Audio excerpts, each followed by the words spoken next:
Good morning everybody. তোমাদের উদ্দেশ্যে বলছি, তোমরা তো পড়াশোনা করছো নাকি?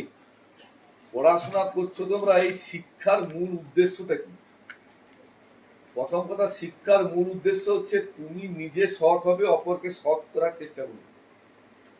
মানুষ হিসেবে তোমাকে সৎ হতে হবে, মানুষকে তোমাকে সৎ করাতে হবে।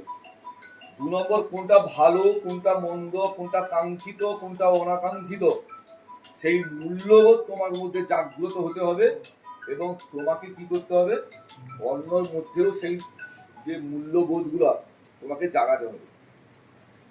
তারপরে তোমার মধ্যে যে ভালো গুণাবলী আছে, সেই গুণাবলীর যথার্থ বিকাশ যেমন তুমি ঘটাবে। তুমি যে শিক্ষা অর্জন করবে, সেই শিক্ষার মাধ্যমেও কিন্তু তোমাকে অন্যের মধ্যে সেই ভালো গুণাবলীর বিকাশ ঘটাতে তোমাকে সাহায্য করতে হবে। শুধু পড়াশোনা ছাড়াও বিভিন্ন বিষয়ে তোমাদের জ্ঞান অর্জন করতে হবে। সেই জ্ঞানটা, কাঙ্ক্ষিত জ্ঞানটা অর্জন করার পর সমাজে সেটাকে প্রতিফলন ঘটাতে হবে। এগুলো আর হচ্ছে কি, বৃত্তিমূলক দক্ষতা। বৃত্তিমূলক দক্ষতা বলতে কি, পড়াশোনাটাকে তোমরা বিভিন্ন বৃত্তিমূলক কাজে লাগাতে হবে।